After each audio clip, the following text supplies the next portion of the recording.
Have you ever noticed that whenever anybody is caught in an act of immorality or act of criminality, you don't always take responsibility? People always say it's because of this. I was hungry, my father died, leave me, or I'm doing this for survivor. That is what people always say. Don't know why you have always noticed it. Even those who are kidnapping and killing people, when they are caught, instead of taking responsibility, they will say na devil, say na devil work. Have you ever noticed it? Have you ever observed that there is no criminal that has been apprehended that we accept that he voluntarily went into that kind of criminality? There is always a thing that he will channel his immoral action to. And that is what we see today. We have seen people on the street when they are interviewed. Why do you prostitute? Why do you go into prostitution? They say to us, say, as life they hard now, man must survive. And I need this to pay my school fees. I need this to take care of my family. I am doing this to do this and to get this. We have seen even those who are married will go into prostitution because they say they want to save their family. They go into adultery because maybe their husbands could not afford what they needed and they needed to go and maybe sleep with another rich man so that they will make money. So there is always one thing tied to an act of immorality. There's always one reason that people use as an excuse to doing what they are doing. If you ask a common man on the street, why do you do what you are doing, especially if that action is immoral, he will always blame it on the bad economic system, on the bad government. For instance, engaging in financial fraud, yahoo yahoo, and those who are on the streets prostituting. If you ask them, they will blame it on no job. They will blame it, say there's no job. That is, they will give it, there must be a reason why people are going into crime and all kinds of immorality. But I want to let you know that whatever reason you give, it is not because of that thing. That is who you are. Now, take for example, if you carry an orange and squeeze the juice out of that orange, what do you think will come out? It's the same orange juice that will come out. It is the content of that orange that will come out of it, no matter how hard you squeeze it. And so, the same thing as far as we are concerned. Whatever you have inside you, when situations, circumstances of life have squeezed that thing out of you, what is coming out, what action comes out of you, that is who you are. That is what is already there. And that is why I love a write-up from James Allen in his book, As He Thinks in His Heart. James Allen said that every man is a gardener of his own mind. And so whatever you grow in your mind is what you have allowed. And he also went further to say that every act of immorality is lying dormant in people's mind, looking for a situation that will trigger that thing out. For example, somebody goes to a place and it's a person who is very hungry, and he goes to a place, he decides to steal something to quench his hunger. That does not mean that it's because of that hunger that made that person to steal. That act of stealing, that attitude of stealing, was already in the person's mind, lying dormant. The person may not even know, but the circumstances of hunger is now the trigger. It is what has triggered that habit or that attitude of stealing in the person. Then it's not coming out. Then if the person do not take caution, it now becomes an habit that he will continue to demonstrate. But if the person is cautious enough, as soon as the person realizes, oh, this thing has been in my mind and triggered by this situation that just come out, the person will now work on it. It now means that a weed has now sprouted in the person's mind, and he, being the chief gardener of his mind, will now uproot it and say, no, I am not, this is not who I am. So every act of immorality is there in people's mind. Don't blame it on any situation, because the moral governor says, as a man thinks in his heart, so is he. How do we get into temptations and all that? The moral governor in book of James chapter 1 verse 14 tells us that it is through our desire. Nobody is created to be anything. People fall into one problem, temptation or the other because of their desire, what they are desiring. For instance, a hungry man is desiring for food, and when he sees it, even though he is not is out of his reach, he wants to steal it. A person who is having desire for money, unhealthy craving for money, he will want to get it anyhow he wants.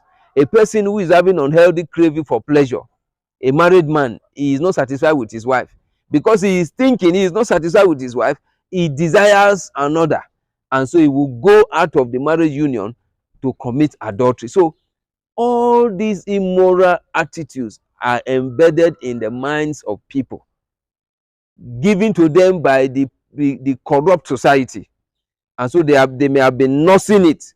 They may have it may have been in their minds. They are nursing it until a particular opportunity will come out that will make them to demonstrate that which have been lying dormant in their mind.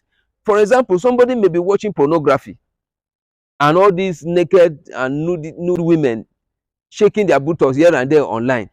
Somebody may be addicted in watching those things, and since he don't have the opportunity to demonstrate that action, it lies there in his mind until when he now have the opportunity to do so, he will not demonstrate it. That does not mean that it is that situation, that particular time, that brought that thing into that person's mind. It is what has been nurtured in his mind. A child who is now addicted to all kinds of all these things that we are talking about, pornography and all that, is under his parents. Probably the parents are watching him bumper to bumper and he's not able to demonstrate it. But when once he now have the chance, go to a place, rent a house and live on his own, you will see this person start demonstrating all these things that he has nurtured in his mind.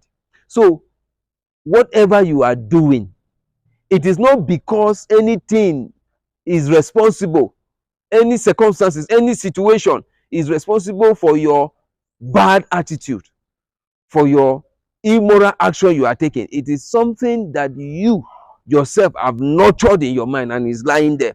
That thing is just waiting for an opportunity to express itself, and that is why you see people go into all kinds of things. So if you are engaging in prostitution, when I mean prostitution, I don't only mean those who are say using it as their occupation.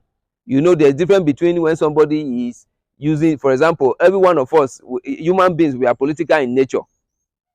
The daily decisions and choices we make, they are all political in nature. But those who have taken politics as a profession are those we call politicians. So if I take decision to do one or two things, sound reasoning, though it's political, but I'm not a politician. So somebody who has taken prostitution as a work is a prostitute. But we still have those, though they are not standing on the street. Situation, maybe they want to buy a phone. Somebody want to buy a phone, he desires for a phone, or he want to rent a house, and he don't have the money to do so. Let's say a lady now meets another person who has the money, a man, said, okay, you want to buy a phone? Take this phone, give me your body. I now look around and say, Kai, I need this phone. Oh, all right, it's just one time. Let me just give am, get what I want. So the slogan is use what you have to get what you want. Even in schools, somebody who has not read and he wants to get grade and decide to sleep with the lecturer, somebody who needs to survive in school and he decides to use our body to get money for survival, all those are categorized into prostitution. It is prostitution. Even those who are married, if you want something and you say you deny your husband of his conjugal rights as a married person, and you say until he give you this particular money to buy this particular cloth or buy motor before you allow him to have his right on your body, that is prostitution. You may not be a prostitute, but that is prostitution. You are prostituting. So those attitudes are already inside you. It was now waiting for an opportunity to express itself. So don't always blame circumstances. Don't always blame the devil. Don't blame anything for your immoral act. See it, how should you see it? See it as a weakness that you have found in yourself and work on it. Yes, we are not perfect, but when once we notice any immoral act in our lives, work on it. Tell yourself that that is not who you are. Tell yourself that this is not how the moral governor created you. Now, when you tell yourself about, say, this is not who you are, then that weed, that particular immoral weed in your mind, you will be able, as a chief gardener of your mind, you will be able to uproot it. But when you allow it to continue, it now becomes a habit that you will now be known for.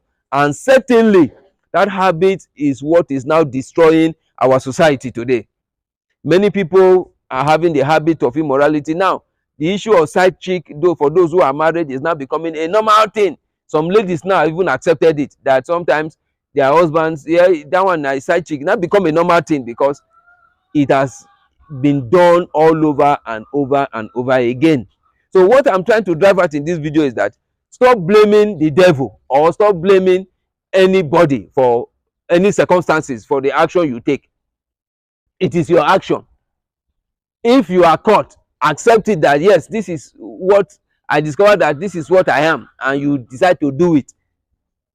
Nothing can push you to do what you are not. Just like I made the illustration of an orange.